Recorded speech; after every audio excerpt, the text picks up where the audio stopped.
This is about to get weird.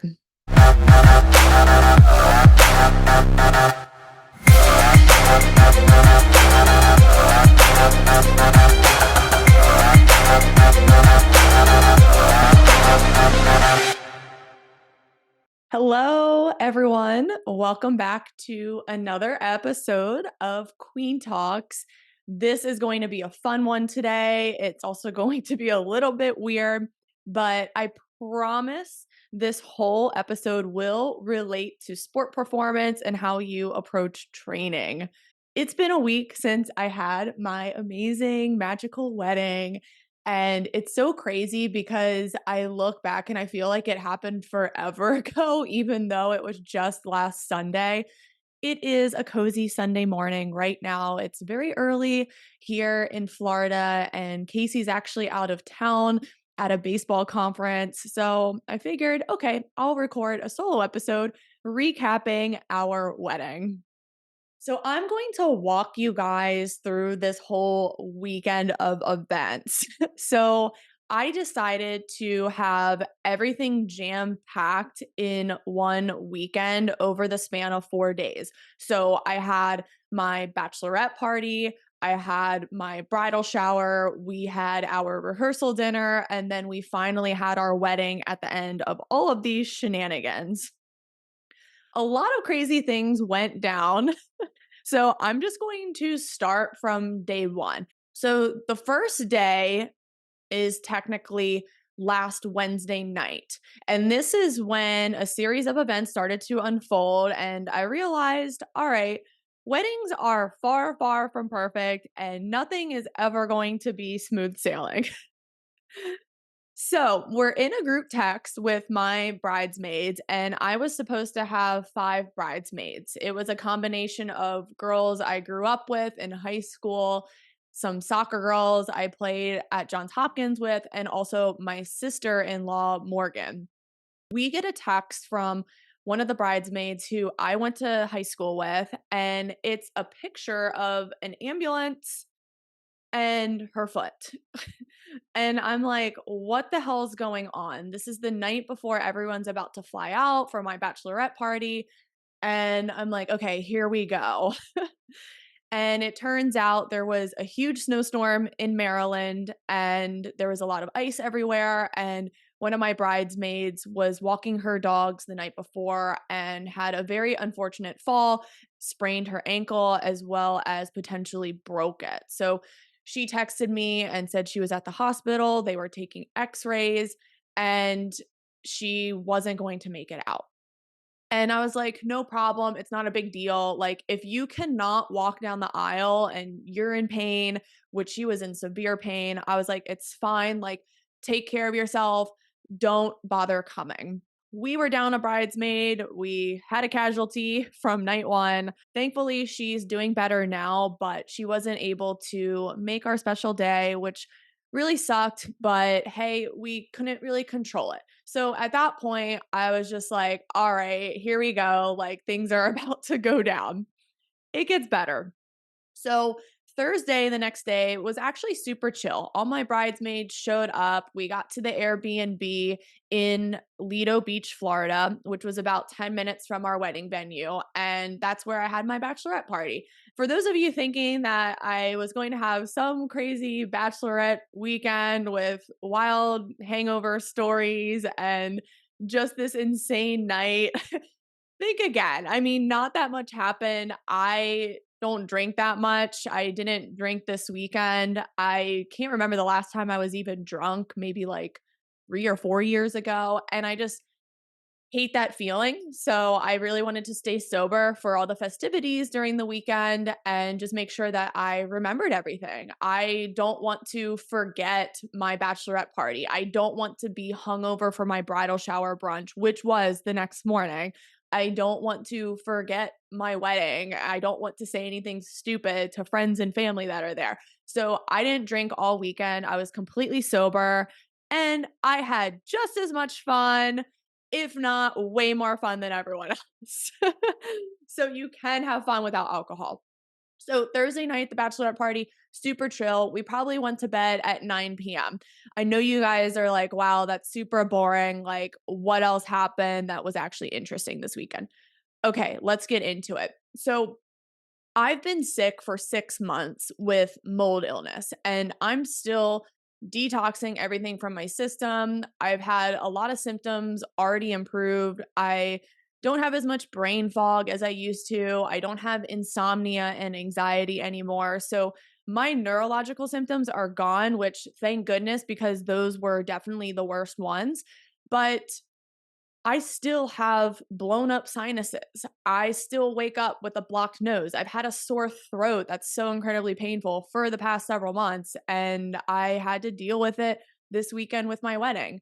And when we got to the Airbnb, people in Florida just like don't take care of their homes. They just don't care. Every home is just built so poorly to handle all the humidity and the mold counts in Florida. So we get to the Airbnb and of course I notice that there's mold all over the air conditioning vents. There's mold in the master bedroom shower and the owner just kind of put some caulking over top of it to maybe hope no one noticed, but me being very like worried about mold, of course I noticed. So I immediately started to feel my sinuses getting worse. I was sneezing the whole time we were in that Airbnb. My throat started to get sore again. And I think part of it's because my fear was completely dialed up, but I am sensitive to mold and I still haven't fully healed. So it is hard for me to go into these environments. So that was a great start to the weekend, just getting sick again and just my symptoms amplifying and just kind of returning and getting worse. So I was like, all right, this sucks, but I can't really control it. So I still have to enjoy the weekend. And if I still have a runny nose and sore throat on my wedding day, it is what it is. I can't control it. So the next morning, we actually end up leaving the Airbnb for a little bit, which was kind of nice to just get out. We go to my bridal shower brunch, which was absolutely incredible. It was at my mother-in-law's house, and all of our family friends were there, and my bridesmaids and a few of my other friends. It was about 25 people, and it was so fun. Not much happened at the bridal shower brunch, but I will say, like, it was really hard for me to, like, cram all this into this whole weekend. I didn't know how much extra, like, stimulation and socializing it would be, and me still being sick, it was a lot, and it was overwhelming, and it definitely took it out of me. I'm not going to lie. But it was, like, still really amazing to have everyone there in the same room, and I was like, "You know what? This is once in a lifetime that I have all my friends, all my family in Florida, and we're going to enjoy." So, Friday night after the bridal shower brunch, we had a little bit of time before we went out to dinner. Now, I didn't know this was going to happen, but all my bridesmaids were scheming and they got me this whole get up to wear out to dinner. Keep in mind that the dinner we were about to go into at the Ritz-Carlton Sarasota is super fancy, and it's, like, not the place for all these girls to act all wild, and it's not like a bachelorette party place. So, they dress me up, they give me, like, a little crown, they give me a sash that says bride to be, they make me wear like this like long veil and I just looked ridiculous. So we go to the Ritz-Carlton and everyone's staring at us and it's a bunch of like just like uppity people who are like, "Oh, who are these ridiculous girls like dining here and being so loud and obnoxious and why is that girl wearing a crown?" And it was just insane. But we're sitting at dinner and we're actually like really tame. I mean, of course, like some of my friends had a few drinks, but it wasn't like this like wild like take shots like every 10 minutes type bachelorette party. It was just a very calm, chill dinner, which was exactly what I wanted. I didn't need this crazy night out. I just really wanted a nice dinner at a place I never really go to. I don't really go out to eat that much. I cook all my own food, but I was like, you know what? I want to be fancy for a night. I want to be bougie and kind of treat myself. So it was a really nice dinner. And what was so interesting was there were actually a lot of like young soccer girls in the Ritz Carlton. And I was like, what's going on? And I didn't know that there was a huge soccer tournament called the Dimitri Cup happening. These three girls actually came up to our table. They had to have been like 12 years old. They came up from behind me and they were like, can we take a picture with you? Like, we think you guys are so pretty and like we love your crown. And I was like, oh, this is so cute. So we took a picture with them and I think they thought like some beauty pageant was going on because of like the crown and the sash. But I was like, look, I'm not famous or anything. I'm not in like this pageant. Like, I'm just doing my bachelorette party. I'm getting married Sunday. And they were like, oh, like, congratulations.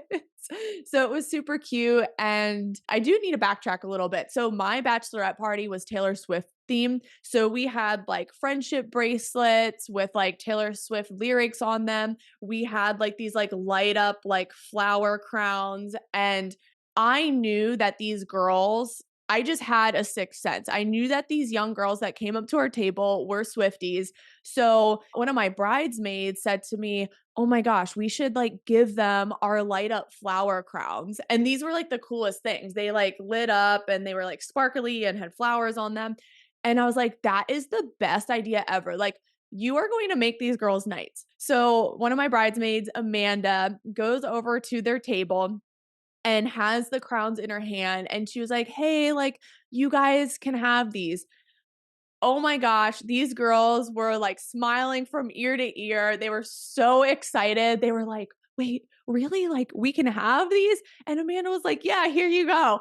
And it was just like the best thing ever. And I was like, this is like the perfect bachelorette party. We're not taking shots. We're giving out flower crowns. We're making best friends at the Ritz Carlton with 12-year-old girls. Like, this is incredible. So, it was like my dream bachelorette party. So, we end up going back to the Airbnb, and guess what we did? You guessed it, we went to sleep. Before 10 PM. I mean, every night was a before 10 PM type of night. I was cuddling in my bed. I was just so comfortable. Waking up at 6 AM every morning and just like living my best life. Now we're on Saturday, so the day before the wedding. It was just a pretty typical day before. We go through our rehearsal at the venue and then we go out to a rehearsal dinner that night. And that was a really nice one because more people got into town that night. We had all of Casey's groomsmen there, their dates arrived, and more family came in. Casey's grandma was there, and it was just an incredible, incredible dinner. Guess what I ate the night before my wedding? I had a 16-ounce ribeye. So a huge steak, which a lot of people would freak out about and would be like, oh my gosh, like you're eating all of that before you wear this tight mermaid style dress. And yes, because steak is healthy for you, it doesn't make you bloated. And I felt really full and satiated and ready to go for my big day. I also ate a whole box of chicken wings, about 30 of them before my wedding. And of course, everyone around me was freaking out, which again, I think is so funny. Like, I feel like protein, especially amongst women, gets this bad rep that it's going to like rot in your stomach and like bloat you, but it's actually the opposite for a lot of people. So I had a ton of protein before my wedding and I was like energized and ready to go. Okay, so now we're at Sunday and wedding day is here. So this is when things get a little bit crazy. Okay, so I look back and I'm like, okay, that was actually the perfect day, but there were some things that happened leading up that was like, oh my gosh, like what's going on? We're in the bridal suite getting ready. We're having fun. We're taking pictures. And our photographer tells us, hey, like, we're going to spend some more time, like, going outside, walking around the venue, and just like taking more pictures. I thought that we only had about 30 minutes dedicated to taking pictures, but it turned into like an hour and a half. And I was like, kind of like, what's going on? But also, like, so much was happening. I didn't really have time to think that there was actually a problem boiling in the background.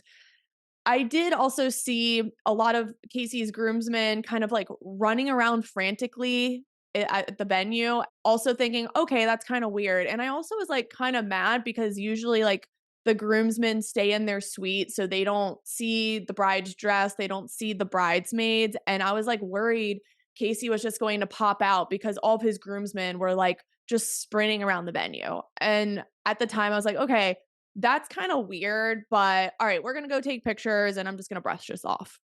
So I finally do my first look with Casey, which that was supposed to happen at 2 PM, and our wedding planner is never late. She is always on time, like, right down to the minute, right down to the millisecond, like, she is, like, type A, like, we are not late for anything. So, my first look with Casey was supposed to be at 2 PM. It's now 3 PM, and I'm like, "Okay, what is going on?"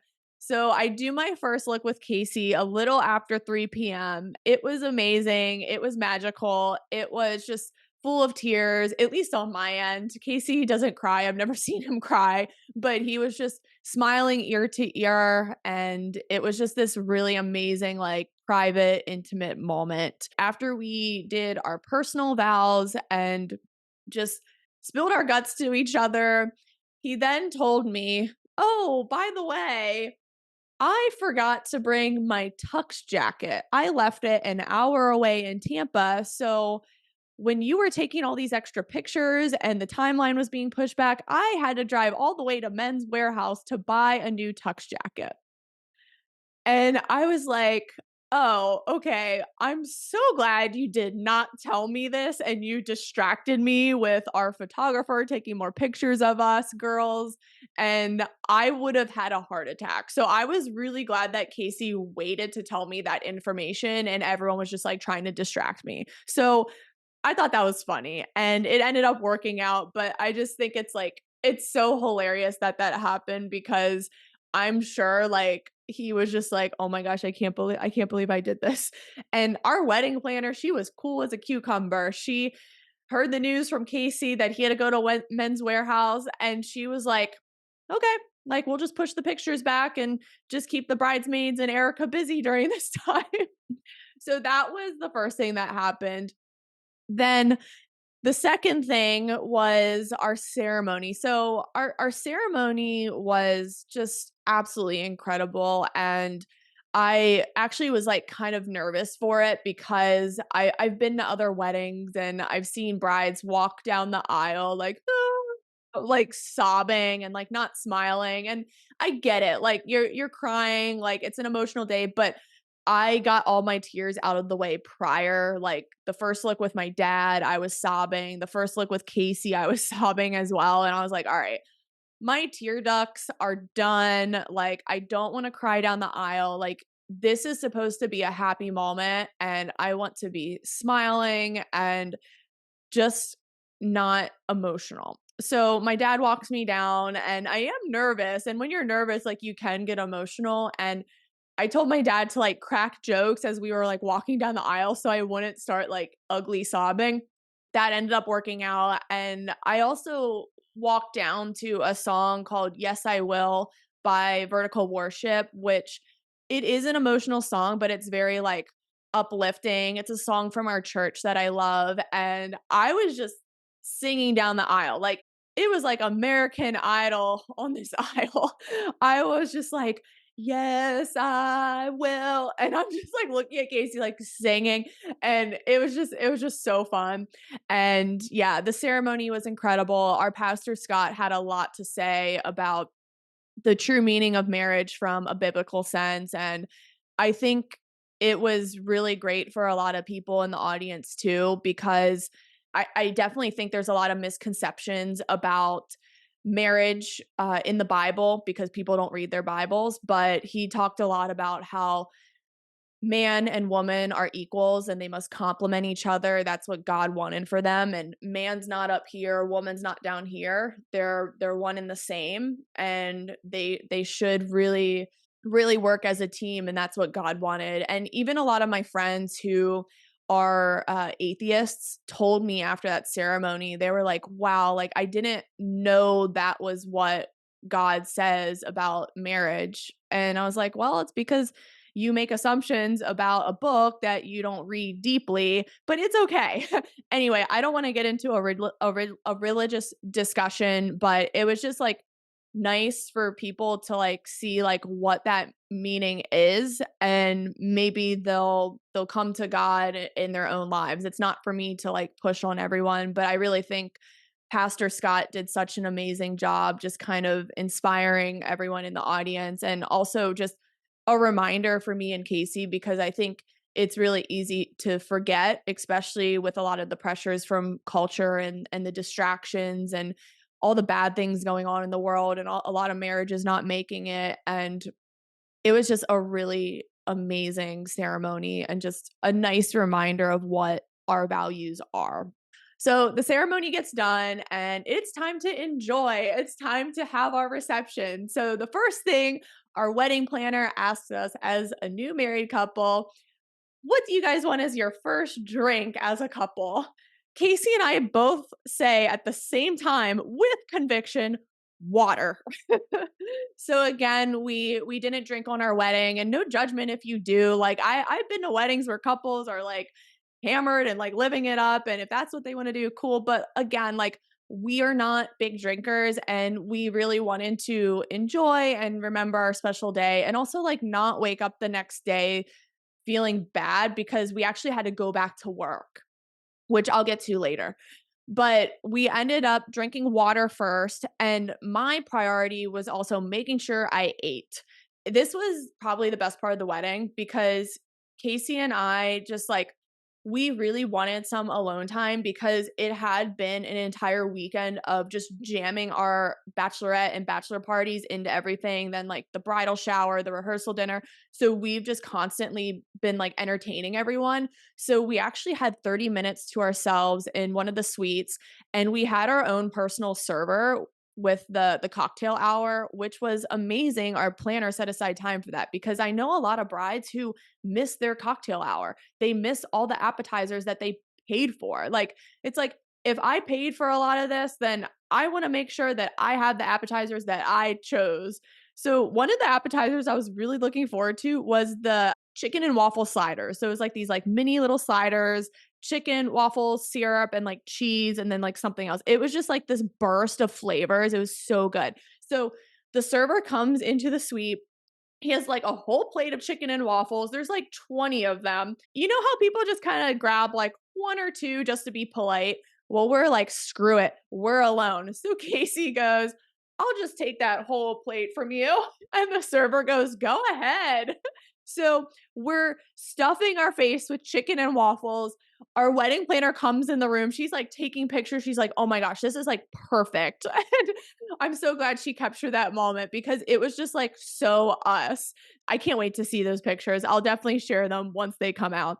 But we were able to eat, like get some energy back in our system. And then we went up to the balcony of our venue because that's where we were going to be introduced as a new couple.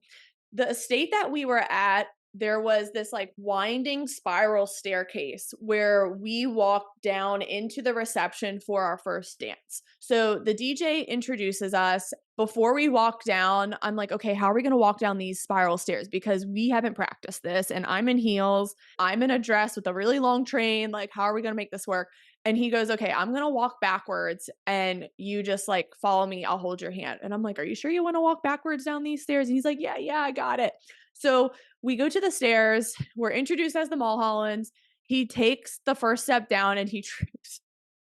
And we just look at each other. We're like, and we just laugh and we're just like whatever. So we just keep walking, we brush it off, and then we do our first dance and everyone completely forgot about it. But it was just funny. I mean, it's just like looking back, there were so many things that like weren't perfect. And I think like a lot of people look at our wedding photos and they're just like, "Oh my gosh, it looked like the perfect day." And honestly, like don't let the photos fool you. There's so many things that go into weddings and just the events leading up that are never smooth sailing. I mean, even during the planning process, there's a lot of hiccups that happen, and If you eventually plan a wedding, there are going to be a lot of things that go wrong. There's going to be maybe a lot of disagreements and people giving their opinion on what you should have for your day. So just know going into it that it's like not this like thing that's like so easy. It takes a lot of work,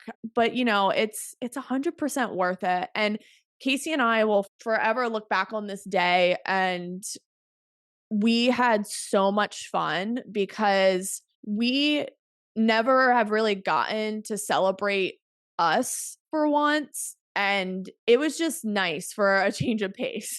And we never get to be like that bougie, that fancy. I mean, like the venue was so insane, and it is like this like luxurious venue, but the venue was a big rock for us, like, when we were planning it. We had to really, like, think about our budget, and the venue was something that we wanted to go big on.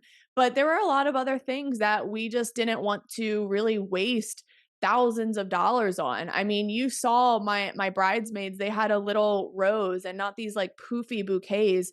Our centerpieces, we DIY'd. We did fairy lanterns with fairy lights inside and just like a few like gold rocks and gold roses, and they were gorgeous. But I know a lot of brides who spend $20,000 on these huge floral centerpieces, and I was like, I don't need that. Like, that's not like what people will remember. That's not what you're really taking pictures of. So we really like thought through, okay, like what are the big rocks for us? And that was definitely venue, food, and then DJ. And again, this is just like wedding planning advice, but like really think about, okay, what do I really want to spend on and what can I like really save thousands of dollars on?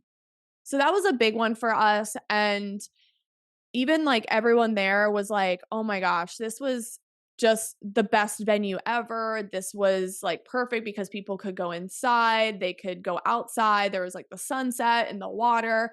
And we're just so glad that everyone had a great time.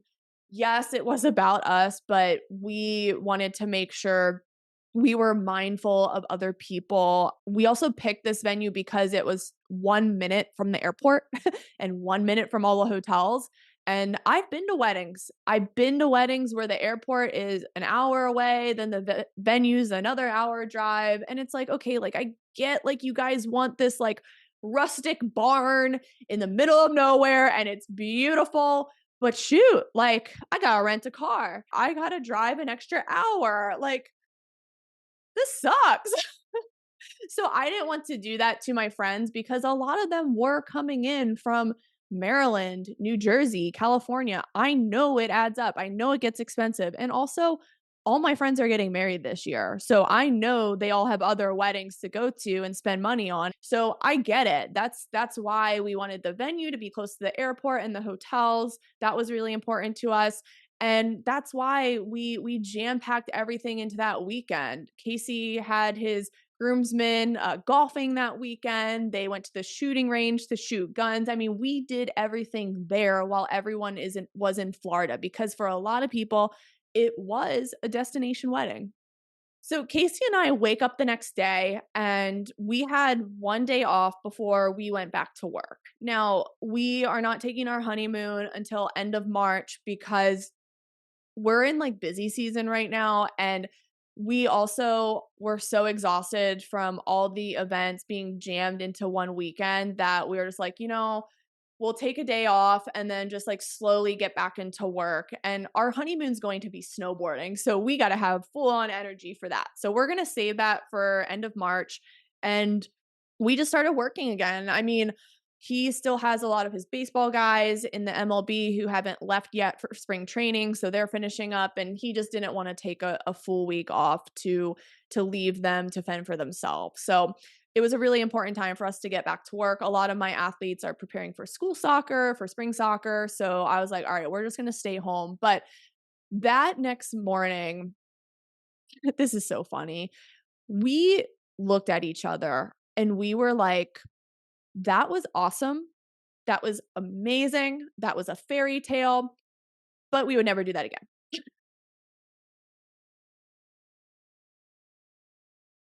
look, and this is how this ties into sport performance and just really leaning into the basics of everything and keeping things simple. Our marriage is it's not about a wedding. It's not about this whole production of getting the color theme right, having like the best centerpieces. It's not about the all these extra things. Like, yes, do I wish my wedding day went by a little bit slower and it didn't go by so quick?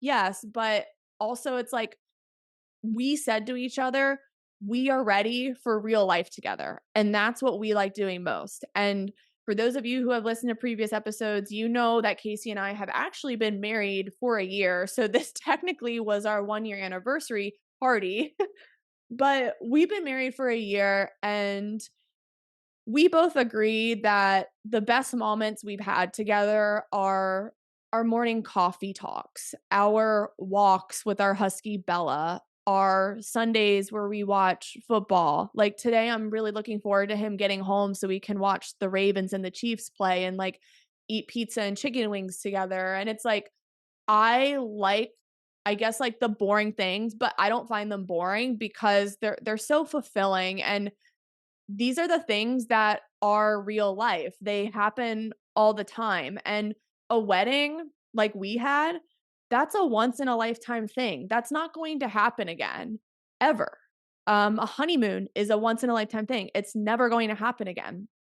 Marriage is all about the simple things and how you talk to your person every day, how you wake up next to them, how you greet them at the door. And I am going to just relate all this to sports performance. Like, it's not about the national championship that you win. It's not about finally getting that college scholarship. It's not about scoring that winning goal.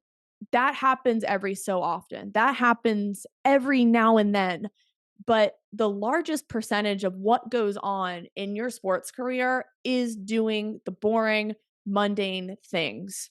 It's about how you train every day. It's about how often you recover and do your mobility and maybe your foam rolling. Even though it's so freaking boring and it's so monotonous, you still do it because that's every day. That's what will give you an edge in your sports performance. Or it's how you eat every single day. It's not about the meal the night before the game to like carb load and be ready for that tournament. It's not about that. It's about how you eat every single day. It's about how you nourish your body. I always say boring is best. Boring is best. And you have to really lean into these daily habits to become your healthiest self, to become the best athlete you can be. It's not about these fleeting accomplishments that happen from time to time. When I look back on my college career at Johns Hopkins University, I don't remember a lot of the goals that I scored. I don't remember my game-winning goals in double overtimes. Like, all of them are such a blur to me, which is crazy to think about. Or like, I don't think about, "Oh, I was an All-American and now I'm a Hall of Famer." That's not what college soccer was about to me, but I do remember all the memories with the team. I do remember even like the bad memories when we were running conditioning and sprinting around the field and racing and feeling like our legs were going to give out. Like, I remember all of that, and not all of that is that great. I remember going to the cafeteria and just having lunch with my team, or having team dinners, or just the bus rides where we were like singing and dancing and like getting hyped up. I remember us going out after a win and just like all the laughs and all the smiles. Like, those are the things that you'll remember that happen the most, because winning championships, winning a conference, that might not ever happen. It might happen once, it might happen just twice or not at all. And you have to really remember why you are playing sports. You have to remember why you're in a marriage, and it's not about these grandiose things. That's why I really wanted to just like tell my wedding story, because while it was so freaking awesome, while the pictures look so great and so perfect, it wasn't perfect. The day of wasn't perfect. Leading up wasn't perfect. Our relationship isn't perfect, but it takes work. It takes discipline. And sports, they take work, they take discipline. And you can't roll your eyes at the boring things. You can't roll your eyes at waking up for a 7 a.m. workout and dreading it. That you have to do it. You have a job to do. You have muscles to get strong. You can't roll your eyes at adding protein to your meals. That's your muscle recovery. That's your mood regulation. That's your hormonal health for life, not just for sports, but for life. And you're going to find that when you're done playing sports, you're going to have to continue a lot of these basics. And I write about all of these in Female Athlete High Performance: strength training, speed development, load management, recovery, performance nutrition. I write about all of it.